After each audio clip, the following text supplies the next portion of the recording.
Milliylik bu qadriyatlarga sadoqat. Milliylik bu faqat iftixor.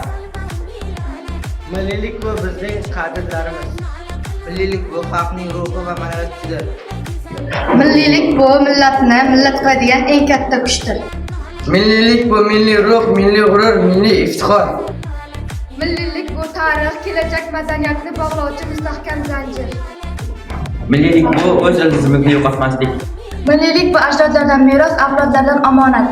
Milliylik bu do'ppining faqat boshimizda emas, balki qalbimizda bo'lishidir. Milliylik bu millatimiz g'ururi, o'zligimiz. Milliylik bu bizning faxrimiz. Milliylik bu iftixor.